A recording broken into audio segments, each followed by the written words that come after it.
Welcome to Digital Asset News. I get top stories in cryptocurrency digital assets and break them down into bite-sized pieces. Today, lots of great stuff. First up, OCC Chief Brian Brooks is too focused on crypto, argue U.S. representatives. And at first glance, I thought this was a primary case of partisanship. When I dug deeper into it, it really is a fantastic opportunity to collaborate and work together. Also, Ripple's Brad Garlinghouse disses Bitcoin's energy use in advance of Biden administration. And what he has to say is kind of far-fetched, but kind of makes sense in a certain way. And here's a story that's been going around for quite a bit of time. Billionaire hedge fund investor Drunken Miller says he owns Bitcoin in CNBC interview. This is a couple days old, but I wanted to cover it because it just kind of goes on and adds on to what we've already been talking about, is that people are finally starting to wake up. And finally, we're going to go over a Q of the day where Beth asks a pretty good question I never really thought about, which is, why is your website free? And we'll go over all of that. But first, take a look at what's going on in the market. So today is November 11th. It's about 4 p.m. Texas time, and we've got Bitcoin almost going to hit 16K. Let's see if we can do it today. It's an interesting day. Things have been building. You kind of feel it in the air, a little magic, and hopefully it can push through, but we'll see. So it's at 15.7 right now, up 2.3 for the day, 12% for the week. Fantastic. Ethereum riding high on that news about the Ethereum 2.0 launch on December 1st and be able to stake your 32 ETH. Again, I'm not doing it, but it is up almost 3% and 20% for the week. So Ethereum holders, congratulations. This is your time. Tether's Tether, 17 billion. XRP, wow, 25 cents. Still holding strong. Still holding strong. Chainlink, down a little bit, but it's at 13 bucks, so pretty happy. Bitcoin Cash is doing pretty well. Polkadot, hey, Polkadot's at 450. I don't know if anybody knows this, but it's up 12% for the week. Not too shabby. Binance Coin, Litecoin up 2.4. Cardano, 0.2. You know, Cardano, it's always around 10 cents. I wonder when it's actually going to start to really push forward. They've done a lot of great announcements, a lot of things that are going on. They're actually, this was the first week where they were truly decentralized, where they had 51% of the nodes actually processing the transactions on top of that ERC20 converter. I mean, it's doing good, 10 cents. What else we got? EOS, sure. Wrap Bitcoin, let's see. No. OKB's up 1.9. That's fantastic. And then down here, it's kind of like the doldrums. Not really too great. Wow, Synthetics took a beating today. 12%, but up 62% for the week. So not too bad. And where's my fave? Yeah. Celsius Network. Almost at $2. I'm telling you. I got to tell you. I think it's going to go up above $2 this week. It's up 40% in the 7-day average. And it's a fantastic product. That's the network itself. That's the token. I personally have 30% on the platform. That's really the big stuff. So let's jump into today's articles. So first up, this one really is fascinating. OCC Chief, or the Office of the Comptroller of the Currency, Chief Brian Brooks, who was from Coinbase, don't forget, is too focused on crypto, argues the U.S. reps. And I think this is just ignorance in how cryptocurrency and digital assets work, or just the fine details. I think people know kind of what it is. Like, why are you doing with Bitcoin? Who cares about Bitcoin? Help us out. Trust me, this can help everybody. So what's going on here? So 6 members of Congress yesterday sent a letter, quote unquote, blasting, according to the PR office of one of the authors, Brooks, for busying himself with regulating the cryptocurrency industry amid a pandemic. The OCC, helmed by Brooks since April 2020, put out several letters of classification this summer that confirmed that crypto companies could become banks, and that banks could become custody of cryptocurrencies owned by their clients, which is a great prospect. But, there was a great article by Alex Mascolo. It's how I met that guy. And he pretty much said, that's not going to happen. Banks aren't going to innovate. They don't move fast. What are you, crazy? And he was right. And here we are. And of course, we've got the other banks, Kraken and Avanti. They are really coming on strong, going, hey, we've got a special depository, and we're just right behind you, bank. So you're about to get blockbustered. So the lawmakers, Rashid Tlaib, Democrat, Stephen Lynch, Democrat. I mean, they're all Democrats, right? I mean, I'm not going to sugarcoat it, right? I know some people are Republicans on this channel. Some are Democrats. Some people are independents, and some people don't care. But that is what it is. And this is not a political channel. I'm just going to say that right now. It's not a political. I do not want to get in politics. There's 2 things you never talk about. Politics and religion messes everything up.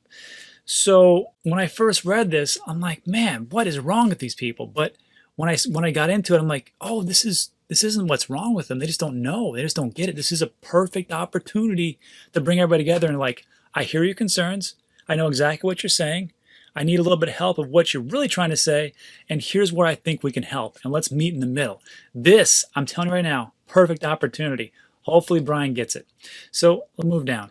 I'll tell you in a bit. So arguably, the immediate needs of millions of at-risk individuals who have not yet received an economic stimulus check and or cannot deposit their funds in a bank deserve greater attention than an effort to increase access to financial services to the banked community via mobile phones, they said. And of course, this is just a snippet. We're going to take a look at the actual letter itself, and I'm going to break it down real quick, just the basics, and I'll tell you, what they really said and how this can really lead to a great opportunity.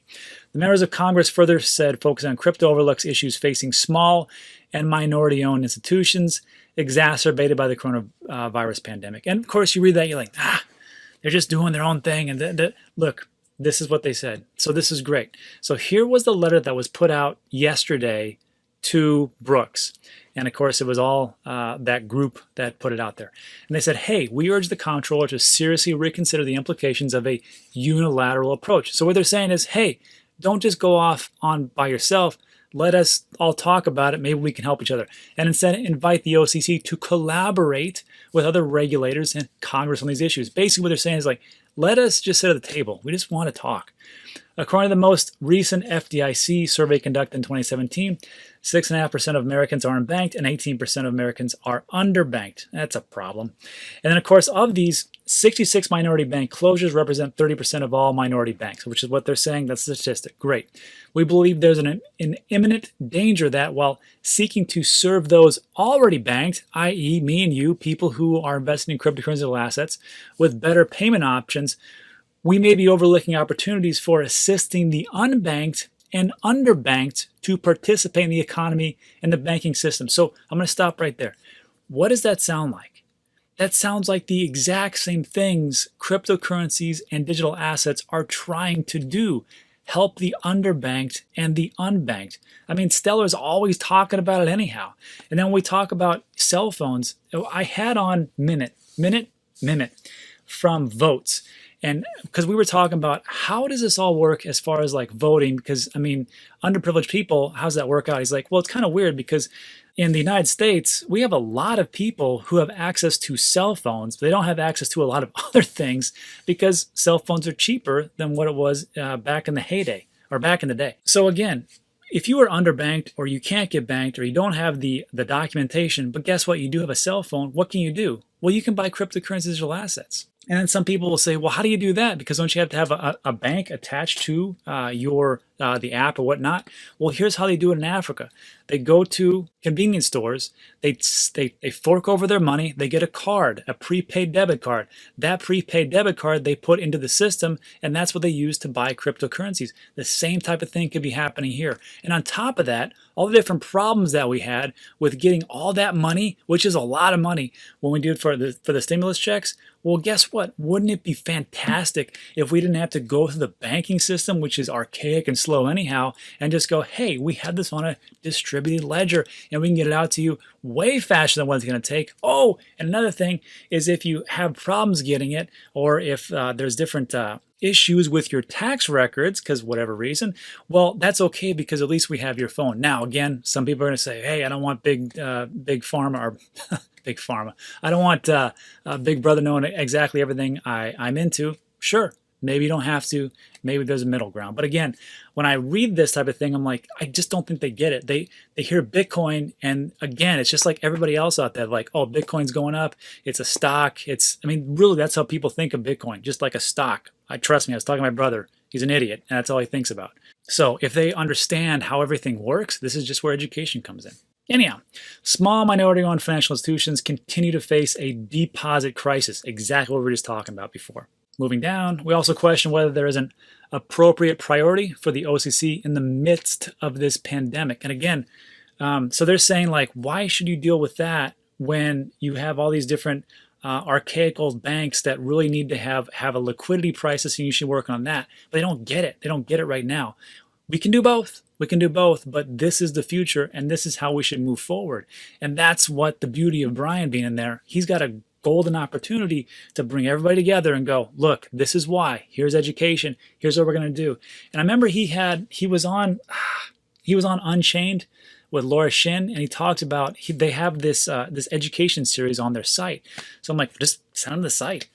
But not only that, just bring them together and talk it out. So lastly, this was the crux of it. I didn't understand what was going on until I read these questions. I'm like, oh, they just don't get it. So it says here, with the permission granted to banks to now use bank deposits as reserves against stablecoins, will these reserves be segregated from calculating the capital requirements of banks such as JP Morgan Chase and Wells Fargo, or will they be able to lend against these deposits? So again, I don't know if they understand that stablecoins are pegged to the dollar, and it's not like you can just start to, double, triple, quintuple, and just go, gangbusters. It has to be pegged to something. That's the whole stablecoin. And then they make a good point. What about consumer protections? Will the OCC impose on the stablecoin providers? But Brian has already talked about this. He's like, our job shouldn't be to innovate. We're not good at innovation. We're just the government. What we should do is regulate. That's the only thing we're good at. And I agree. Look, I know people hate regulation when I talk about it, but I'm just telling you, I like a little regulations like cake. One slice is fine. Just don't go overboard and make everybody sick. And then they said, considering a stablecoin issuer will likely be willing to move large amounts of reserves between different banks, will stablecoin reserves be treated as brokered deposits, subject to applicable restrictions on banks accepting them? Same type of thing. Maybe they're worry about money laundering, but remember, it's stablecoins pegged to the dollar. You can't make more stablecoins than there actually are dollar bills in the world. And how do you plan to protect the notion of the dollar itself? In that this will be private money used for payments digitally and therefore subject to potential losses. Losses should the stablecoin provider go out of business. There's always this saying about if a business goes out of business that's working in digital assets. Ripple is a primary example. They've always said the same thing. If we go out of business, XRP will still survive. It's still on a distributed ledger, and that's that. The Ethereum Foundation, same type of thing. EOS, go down the line. So with stable coins, they really are centralized. That is one of the problems. But moving forward, maybe there's some kind of middle ground they can reach. And the last one, since the Federal Reserve Bank has strategically used its control of the money supply in times of stress to address inflation, what is the OCC's assessment of the likely impact of diluting the Federal Reserve Bank's authority and effectively transferring the control of our money supply to stablecoin providers? Again, that's not what it is. You can only have so many stablecoins pegged to whatever monetary fiat unit that you're talking about. So again, I think this is a great opportunity just to bring everybody together and go, hey, this is what it is. This is what we got. This is how we can help everybody, and it's going to work everybody out. We'll do both things, but this is the direction we should go. Anyhow, let me know what you think in the comments section. Let's move on. Next up, Brad. Garlinghouse disses Bitcoin's energy use in advance of Biden administration. So this is a quick one. I always think it's kind of funny. Ripple CEO Brad Garlinghouse thinks corporations converting cash to Bitcoin could be making a costly mistake as a more environmentally conscious Biden administration takes the White House in January. And basically, this is what he says. He singles out Square as one company that may want to pay attention to new federal guidelines that could get rolled out as soon as Biden takes office. And he says pretty much the same thing about MicroStrategy. At first he was like, hey, good job, Michael Saylor, for making that switch. Now he's like, well, I don't know, because he uses a lot of energy and Joe Biden's going to come in. He's going to, he's really big on the environment. And I'm like, man, I thought I was a wet blanket. Look at Brad. So if Brad's really concerned about the environment, well, let me say it like this. So if Brad's concerned about these companies being ousted by the Biden administration because he's going to renewable energy, you have no farther to look than Layer 1. Layer 1 is based in West Texas, where I'm at over in El Paso. It's not in El Paso. It's somewhere in western Texas. But they have the lowest cost of energy, which is weird because it is so ungodly hot over there, which is something you don't want to have for mining rigs. But the cost is so low because they submerge their units in some type of mineral oil, and 2, they get super cheap energy because it's all wind powered. It's super windy over there. So that's a renewable energy source. I think they'll be all right. On top of that, we covered a story about how Brad also said that if the Chinese president, Xi Jinping, if he had $1 million in Bitcoin and he wanted to reverse a transaction, he could do it because there were so many miners in China. And we just talked about this for like 5 minutes in this video. I'll link at the very end. But basically, it was like this. Yes, there's a lot of mining pools in China, but the miners themselves are all over the world, and they can connect to any mining pool that they want to. So if China wanted to do a 51% attack, that would be very bad for business for a miner, because if that happens and it destroys the whole system, then the miners are out of business. So why would they do that? Makes no sense. Anyhow, it's just a quick little article. Let me know what you think in the comment section. Let's move on. So this is a couple days old, and I know a lot of people have already covered it, but I wanted to cover it just to put it in my little repertoire of what I'm talking about as far as like big people getting into Bitcoin. This is Billionaire with a B, hedge fund investor Druckenmiller. That's a good name. Says he owns Bitcoin and CNBC interview. And pretty much what he says, and he pretty much shocked everybody because this guy apparently is like a legend in the traditional investing world, just like PTJ, just like Paul Tudor Jones. When you have these types of people been around for quite a bit of time, have quite a bit of knowledge, and they have the public ear and they're saying, hey, Bitcoin's not bad, I invest into it. It shifts the perception. Not that it's really he's going to move it. I mean, just his little bit amounts of Bitcoin. If he does, he may have a lot, I don't know. But just by him mentioning it and saying it changes the public perception. I think this is a good thing for Bitcoin. And it's quotes. First of all, it quotes that Druckenmiller, who just weeks ago said he's going to be shorting the dollar, is going long on Bitcoin. That says something right there. Though he said his gold position is many, many more times larger than his Bitcoin allocation, Druckenmiller predicts his Bitcoin would outperform. And that's the thing about investing. We're always looking for an asymmetrical investment. So yes, gold will probably go up at some point, sure. But is it going to go up 10x, 20x, 100x? No, it's not. There's no way, because it's already sitting around $12 trillion. So it's not going to go from 12 trillion to 120 trillion. It doesn't work like that. But Bitcoin is only around 300 billion or 280 billion. Could it go up 10x, 100x? Sure. Why not? Well, maybe not 100x. Let's just keep it at 10x and just, about 140,000. That could totally happen. He also states that, frankly, if the gold bet works, the Bitcoin bet will probably work because it's thinner, more illiquid, and has a lot more beta to it. Basically, it's just better. I can transfer Bitcoin to anyone, anywhere in the world for next to nothing, and it's the best performing asset class of all time. It's beaten gold, oil, stocks, everything. Used to cost nickel, now it's costing around almost 16,000. That's why I heavily invest into it. Bitcoin elevator pitch, very simple today. Anyhow, it has a lot of attraction as store value to both millennials and the new West Coast money, and they got a lot of it. Druckenmiller also is anticipating a 3 to 4 year decline in the dollar. So, look, I'm not going to get into the whole dollar thing. We've talked about that before, but I just wanted to have one more guy in the little army of people that I tend to talk about when I start to talk about why Bitcoin's going to make it. And I always talk about the same type of thing, because if you're new, you don't know this. If you're old, you get kind of bored of me saying the same thing. But I have to say the same thing. It's because there's new people and people got to hear it like 8 or 10 times. But it's just like Fidelity Digital Assets with 8 trillion assets under management. I mean, they're in the game for digital currencies or digital assets and cryptocurrency. You got TD Ameritrade, 1 trillion assets under management. You got Van Eck, and they're huge gold bugs. And they put this out in January and said, look, Bitcoin is way better than gold, and here's 7 reasons why. On top of that, you got Grayscale gobbling up everything as far as crypto, well, as far as Bitcoin and Ethereum per se, because there's so much demand for it as far as institutional investors. You got this guy, Paul Tudor Jones, who came out and said, hey, I'm a legend, and I'm going to invest a ton of money into Bitcoin. Well, not a ton, but he's going to put 2% of his total investments into Bitcoin futures. Who knows what he's doing behind the scenes? That's just what he said publicly, on top of all these great public companies like MicroStrategy, Galaxy Digital, Square, and all these companies that put a ton of money into it. And look how massively they are up in a very short amount of time. You're looking at MicroStrategy. They just got this 2.5 months ago, and they're almost 200 million. Do you think they're not looked at as visionaries? Galaxy Digital, they have 134. Hey, look, they're almost doubled. Square, 50, 75, not too bad. Not too bad for about a month or so. And then the report just goes on and on and on. So these are the things I like to talk about, because these are what will lead you to go, look, I think I'm in the right place at the right time, doing the right thing. Let me know what you think in the comment section. Let's move on to our last piece, Q of the Day. Hello, everybody. Welcome to Q of the Day. We are at the Houston home, so it's going to look like this for the next 2 or 3 weeks before we head back to El Paso. Actually, we'll see how that works out, because right now it's like a hotbed of activity for the COVID virus, but we'll see how it all works. So today's Q of the day is actually a pretty good one, and it comes to us from Beth. And these are the kind of questions that I really didn't think about until people asked me the questions.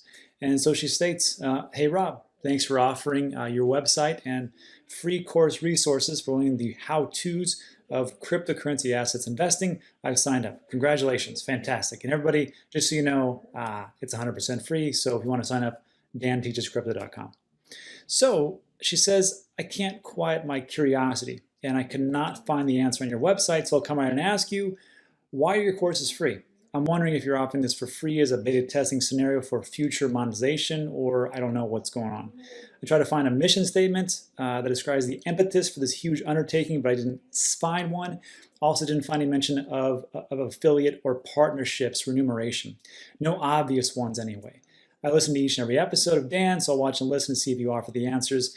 You seem like a down-to-earth person, and I can understand why you want to inform and educate the neophytes and encourage mass adoption. That's a no-brainer. It benefits us all, but most folks simply aren't so altruistic and magnanimous. So let me just answer the question, which is, again, it's a pretty good question, just something I just didn't really think of. I just thought, well, I just put it out there for free, and then people would just sign up, and that's it, and that would be the big thing. But it seemed like I have gotten more and more of these emails, which is like, why are you doing free? Why no one does this for free? Well, it's very simple. I did it for free because I wanted to do it for free, and that's really the big thing. But I guess to give you a little insight into what led me to this decision, I'm going to have you go to the website, DanTeachesCrypto.com, and I'm going to have you click on the blog. I'm going to show you what I'm talking about. So here we are at DanTeachesCrypto.com, and the very top, depending on what you're looking at, if you're looking at it on the desktop, it'll look just like this. If you're looking on a mobile device, the home, sign up, about, reviews, blog, contact, and login will be like a little hamburger menu. It looks like 3 little lines. But what I want you to do is just to click on blog. And it's going to scroll down right here, and it's going to talk about before you make your crypto millions, and it's going to say read more. You're going to click on that.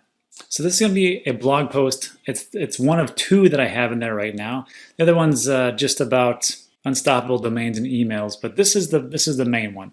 Before you make your crypto millions. And what I talk about in this one is not just about, what's going to happen when you make all your money and you're going to go off and do all these great things, but it really comes down to, what do you do when you don't have to get up and go to work and work the 9 to 5 and do absolutely nothing because you have enough money to sustain yourself. Now for you just listening to this, you're like, that's stupid. I know exactly what I would do. I would go on vacation, I would sit on the beach for the rest of my life, and I would drink Mai Tais.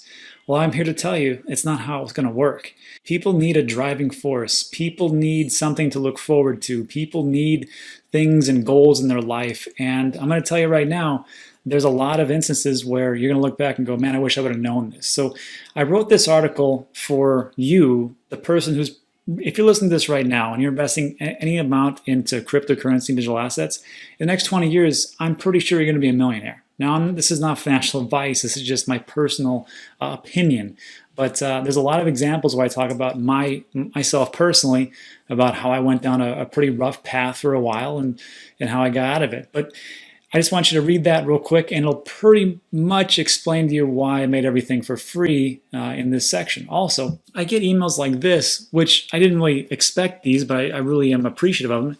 And this is from Manuel. And Manuel says, hi, Dan. Just want to take a moment to congratulate you on your great crypto work and success on platforms thus far, and so much for a successful launch of this much anticipated resource website. I fully appreciate and valued your educational content, motivation, inspiration for many, many months, and I very much look forward to even greater added value in weeks, months, and years. Wishing you all the best. Thanks again. Paying it forward. Greetings, best regards from your #1 fan in Mozambique, Manuel. So I was like, wow, Mozambique. I don't know that place, but I believe it's not a really high-paying area. And when I took a look at the average salary in Mozambique, it was 40,200 MZN. I was like, I don't know what the heck that is either. So I had to do a translation. 40,200 Mozambique translate to $546 per month. That's how much they make per month. So if I would have done a website like this, and I would have said, okay, it's going to be $100 a month, that is 20% of someone's salary every single month just to come to my website. And that's just in one area. And I don't know what you're going through, but why would I make it super expensive or even charge at all if it's just information that I have. So to get back to Beth's point and her questions, which was, why'd you do it for free? Well, that's part of the reason. But then there's another part where she says, well, this is like a huge undertaking. Really not, not really. It just took me a lot of time just to take the information that was already out there, things that I already done in the YouTube channel, and parse it all down and make it simplified. So it just takes time. It's not very hard. It's not labor intensive. It's not like I'm out there digging ditches and putting up walls or something like that, 12 hours a day, 7 days a week. It just takes a little bit of effort. And then after that, it can sustain itself for quite a bit of time. So there's that part. So when we talk about free, to me, it's not that big of a deal. I've done websites for quite some time, and it's not so big of a thing. Just takes time. And then she talks about here, try to find a mission statement on the site that describes the impetus. It's a huge undertaking. Also, any mention of affiliate remuneration. That's remuneration. I could be wrong. I don't know. Or partnership. So I actually had to think about that. I'm like, you know what? I really should disclose everything that I'm doing here on this website. So I redid the intro video when people come in for the website, and I tell them, hey, there's going to be links here that are affiliate links. Just like when I'm talking in the YouTube videos and I'm saying, hey, go check out my Google spreadsheet, which has all the different exchanges and wallets, things I recommend, don't recommend. Those are affiliate links. You do not have to use them, but if you do use them, like for Celsius, for example, you will get $20 in Bitcoin, and I will get $20 in Bitcoin. So again, you do not have to use them. You can go Google it and try to, find the right one. Hopefully, it's out there, and there's no scammers, taking over the different Google searches, and you can sign up for free. It's okay. So in that video, I talk about, okay, on this one, there's a lot of affiliate links, and they're throughout the whole website. Again, you don't have to use them. You can do whatever you want to. But then there was another question that I think is going to come up, which is, who paid? Did anybody pay to put their information on your website? The answer is no. Nobody here pays me to put their information on the website. And these are just the things that I really didn't think about, because I'm like, well, it's free. But I guess I have to put it all in there. So I put that in the main members video, which is the first video that you must watch when you first sign up. So the only two individuals that have ever paid for a paid promotion on my YouTube channel has been two, CryptoTrader.tax, because I believe that everybody's got to do taxes. So, you don't want to be like me and have to go through an audit. And the second one is iTrust, because I believe everybody's going to need an IRA to help them not pay so much huge amounts in taxes. Now, you're going to pay things in taxes. It's just how it is. But with iTrust, at least you can put up to $7,000 worth per year in cryptocurrency. Above that, well, they can't help you because that is the maximum amount allowed by law. So no one's going to get away from taxes per se, but it is a huge boom if you're looking for that situation. So that is it. And I'll just preface it with this. These are good questions, and I'm glad we can get them out of the way now so I don't have to deal with it later on. But trust is a currency that you can't buy. And the only reason that you have signed up or even think about signing up for my website, not just because it's free, it's because you trust me. So I'm not out here shilling some kind of crazy exchange in Loser Town in Spamville or something like that so you can sign up and get all your money taken just so I can make a quick buck. That is ridiculous. Why would I do that? I never understood that as a business owner. Why would you, if you have a good business and a good business plan, then why would you do some crazy, stupid thing where you would take away from the customer and the customer experience, and then they won't use it anymore, and then one person tells 10, 10 tells 100, and so on and so forth. It never made sense to me. I ran up with those businesses. I'm like, why do you do that? Just do the right thing, and everything will work itself out. Don't be stupid. Anyhow, that's just me talking. All right, so I hope that answers your question. And again, it is DanTeachesCrypto.com, and we'll be adding in more things as time goes on. I hope you enjoy it, and that is it, hopefully, for a Q of the day. All right, thanks. Let's jump back. So look, I hope that answered all your questions as far as Dan Teaches Crypto. Here's the website itself, DanTeachesCrypto.com. It's very easy to sign up. Again, 100% free. Click on Start Learning and start learning. There's a little snippet information right here, but then you just sign up right there. And that's really it. So thanks again for watching the whole thing. I really appreciate it. If you like these types of videos, it's been 2 minutes going to pop up. I'm going to put the one about Brad Garlinghouse where he talked about the miners, and there's timestamps on all my videos so you can find exactly what it is, quick and easy. And that is it. So thanks for watching, and I'll see you on the next one.